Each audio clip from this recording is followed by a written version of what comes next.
We have found OKC's kryptonite. You send this young team on the road, and that defense isn't nearly as dominant, and they make more mistakes, 19 turnovers, and they don't get to the free throw line. The Thunder are an average team, 4-4 in the playoffs, when their star, SGA, has 8 free throw attempts or fewer. They're 500. That's all they are. And remember we told you the Celtics were a better road team because they live on the 3. You don't need the whistle when you're shooting threes. The 3 travels well. Yeah, OKC does not travel well. And they're young rotational players, and we know this. We've told you this. You know this. Young rotational players and bench players, like Indiana's, are always better at home than they are on the road. And they get a little tight. They don't get the home cooking. They commit a few more turnovers. OKC is just okay. Through the last 3 series, they're 2-4 on the road. And because the Thunder didn't play a lot of close games. Remember, they won by an average of 12.9 points a game. The downside of that is they didn't play a lot of close games. And the best clutch team in the NBA is Indiana. They're 9-1 in the playoffs in clutch games. So in close, tight games, the last 6 minutes of the game last night, the Thunder had 1 field goal. They weren't even good at the free throw line. So their youth and their depth is a huge, huge edge during the regular season, right? But they just have huge energy. And the regular season, it's not about preparation. Sometimes it's a back-to-back. You're watching film in the locker room as you put your uniform on. It's about bodies. It is about energy. And OKC is the best in the league at that. But the playoffs, everybody's equally rested. And you face the same team over and over and over. And Rick Carlisle is sitting there thinking, okay, I'm starting to figure this team out a little bit. I'm starting to figure this team out. Late in the fourth quarter, it was Oklahoma City that was gassed. Indiana was getting great looks. They shot 52% for the game. So we have ourselves a series now. I mean, think about the regular season. The only teams that have ever won as many games as the Thunder in the regular season are the early Warriors with Steph and Clay, the best team ever, Michael Jordan's Bulls, and the Wilt, Elgin Baylor, Jerry West Lakers. You got to go way back. Those are the only teams that were ever better. And they are built perfectly for the regular season, and they're a very good playoff team, and they may win the finals, Game 7's in OKC, but today they are mortal. They have a kryptonite. That youth on the road allows 117 points a game. That's not all-time stuff. Here's SGA after. They were aggressive. They were higher in the pick and rolls. They really were just, like Coach said, more aggressive, more forceful. Yeah, we gotta, starts with me, but we gotta apply that pressure back. Especially if you want to beat a team like that on the road, you gotta be the more forceful team for sure. All right, let's talk Pacers. And they are, and we've said this, they're a lot of fun to watch. I thought they'd beat Milwaukee. I didn't think they'd beat Cleveland. I didn't know about the Knicks. And I took OKC in 6. I got to tell you, they have so many different types of players. Forget the fact that 7 different Pacers are averaging double figures in the finals. Forget that. But I mean, they can put crazy length on the floor. Haliburton's the longest point guard in the league. Put him on the floor with Obi Toppin, Siakam, and Miles Turner. They're one of the longest teams. You can go small and quick. TJ McConnell, Naismith. They got small, quick guys. They got long guys. They have ascending players. How about Ben Mathurin? How about that guy? How about that young guy? Got a little Westbrook, right, with a little more refinement. He was a hockey and a football player in Canada. He goes to Arizona, 1 year in college, dominates. Next year, he's going to be one of the best players in the league. You're going to talk about Cooper Flagg, and that kid's going to give you 22 a night. He has wild confidence. And per minute, I think he may be the Pacers' leading scorer per minute. So they've got ascending players, veteran players like Siakam, rim protectors. There are so many levers for Rick Carlisle to pull. They're unselfish. I don't see ego. They have the requisite three-point shooters. I mean, last night they had 11 blocks. They had like double the steals.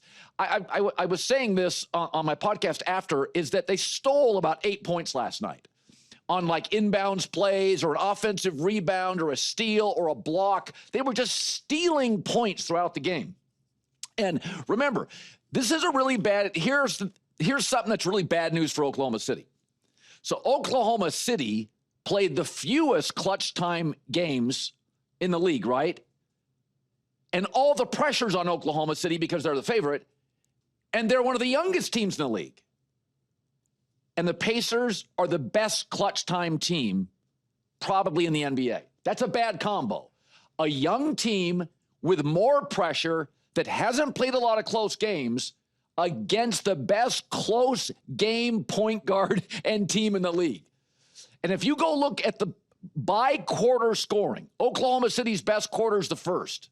The Pacers is the fourth. Which one would you take as a head coach? Now, Game 7's in OKC, but the pressure is all on the Thunder. The best thing they got going for them, they're at home, and they're good at home. But last night, I thought Indiana got better looks. They played more efficiently. They were less sloppy. They were more composed. They were the much better team at the end of the first half and at the end of the game. Remember, the Pacers got to the Eastern Conference Finals last year. We forget this. We paid so much attention to the Celtics. And can Denver get back? And we're always talking Lakers.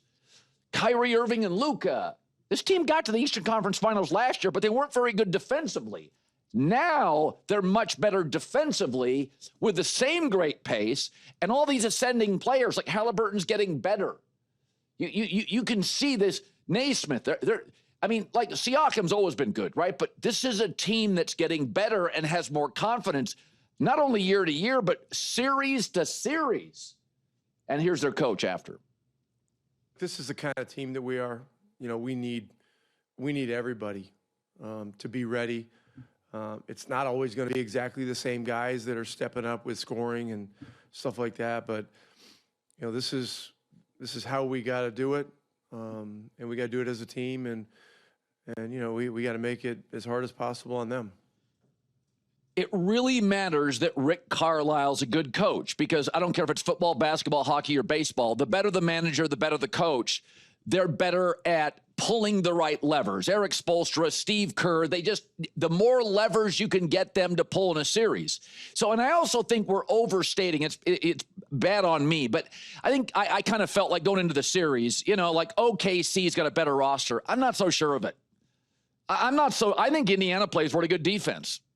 And I think they have so many different types of players. Small, quick, long offensive. I mean, Haliburton, Obi Toppin, Miles Turner. This team had 11 blocks last night. So, you know, we're all talking about what the Knicks are going to do and wait till Tatum's back with the Celtics and who are the Lakers going to land.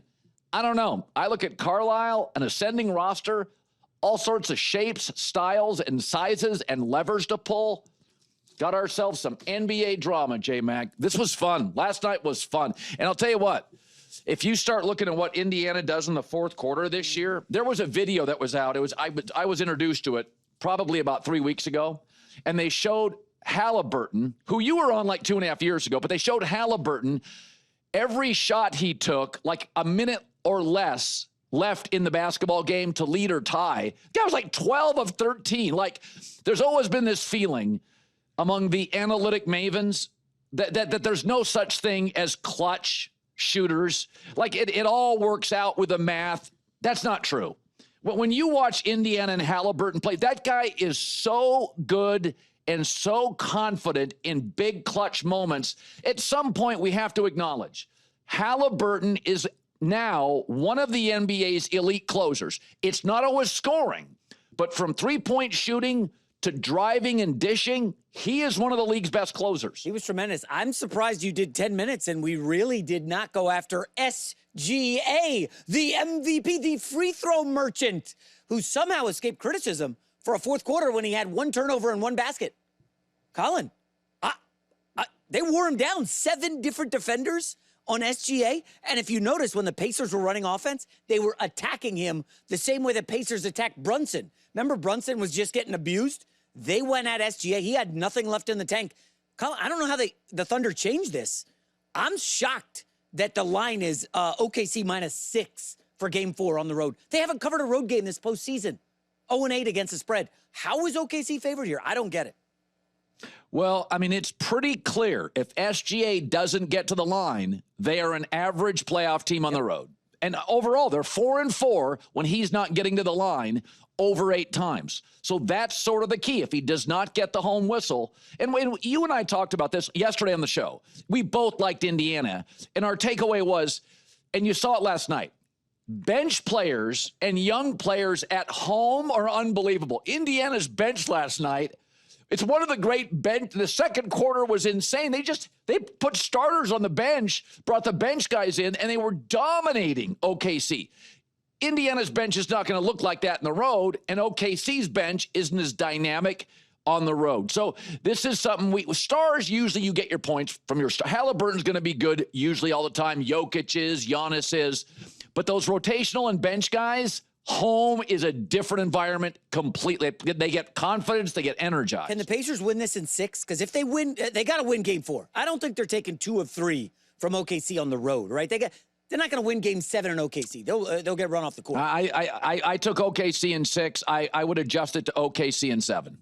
I think they're going to be tough to beat at home in a Game 7. Yeah, Pacers got to win this in 6. That's why they got to win Game 4. Ben Mathurin, by the way, what a stud. I saw you call him Russell Westbrook last night.